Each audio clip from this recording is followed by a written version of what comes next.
Hi and welcome to The Practice Gap, the podcast for closing the gap between the practice you have and the one that you want.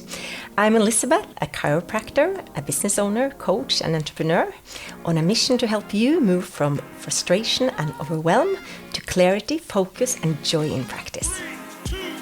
Okay, we're going to have a super short mini episode here because we had an important theme that we forgot as Haakon was running out the door. Because it seems like, if you're going to have all this problem, you're going to have 2 hours consultation, all these therapists, it might actually be a little bit expensive. So could you talk about a little bit the price and what are different options you can do? Yeah, so it's definitely not cheap to have 25 treatment sessions in 1 week, right? But I still think overall it's cheap for what you get per session. But again, there's a lot of money up front, and it's not like going to a mechanic and say like, hey, I want my brakes fixed and it's going to cost you $2,000 to fix your brakes. Then you know your brakes are going to get fixed. But if you come to me, you don't know for certainty that if you put down $2,000 that I'm going to get free from all my symptoms. It's kind of a gamble, but I always try to do a video or a phone consultation to see, do you actually have any other profound neurological disorders or are you missing a limb? Do you have cancer? Do you have any other things that are kind of messing with our possibility of getting good results? I also know that I didn't want to just treat people that have a good economy. And I learned this from actually Dr. Carrick back when I was in the States. They had this treatment fund called Carrick Care. I was fortunate enough very early on, this was maybe 2019, I had this patient that had been dizzy for 20 or 15 years, I think, and has been all over Norway to get treated.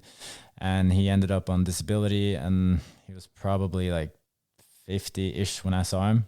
I figured out what was wrong with him due to the fact that when he consumed alcohol, his dizziness would go away. I'm like, well, that sounds like a cerebellar issue, like the tiny little part of your brain that deals with coordination. So it was a misfiring of his cerebellum, which when he drank, because alcohol affects the cerebellum most out of any neurological tissue you have, which is why when you look at the cop videos in the United States, they all do finger to nose and you have to walk on a straight line and all this stuff. And that's really all just cerebellar neurological tests. I told him that he had to stay off alcohol for 3 months before I get to treat him because I needed his cerebellum to heal a little bit.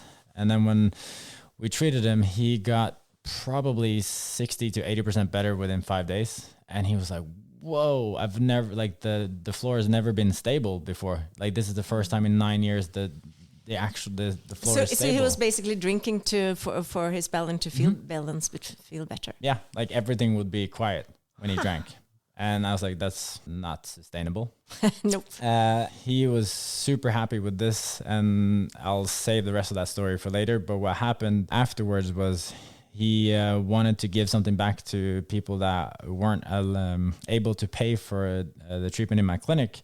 So we got together and we made this treatment fund called the Behandlingsfond for Quantum Kliniken. It's linked up to VIPs. So So I can actually put the VIPs in the show notes. Yeah. So if you are inspired and you want to give something, this is actually a good way to do that. Yeah, it's really cool. So it's live and it's up, and it's mostly for people that are in disability or what's called minstepensjon, like the lowest low-income pension. Yeah, low-income pension. They don't get everything for free, but they might get part of their treatment paid for. So do they send in an application? So if I have no money and I have all this pain, how do I apply for that kind of?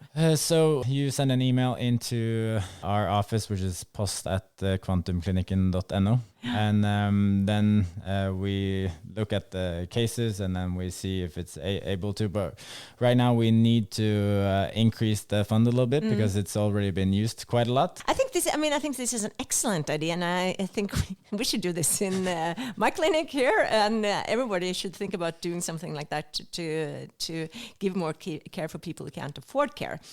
However, and just my first things is I'm running clinics.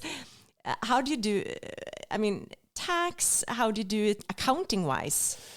So what we did was made it into savings or a high interest saving account because I wasn't sure how much money that was going to come in and the bank was like, is it going to be like millions or is it going to be like in the 100,000s? I'm like, it's probably never going to go over 100,000 because I'm gonna start using it before that, so it never reached more than. I guess the goal is to just empty it. Yeah, I empty it all the time because there's so many people that need care. When it reached, I waited to actually use it until it reached 80,000 Norwegian kroners. Then I was like, okay, now I can actually say to patients that I have this thing, and this is actually the first time on live podcast that I say that I have this thing. So it's really so cool. I've never heard of it. I'm so excited about it. Not a lot of people know about it because I don't want a lot of people, because I'm afraid that people that actually can pay will utilize it in a bad way.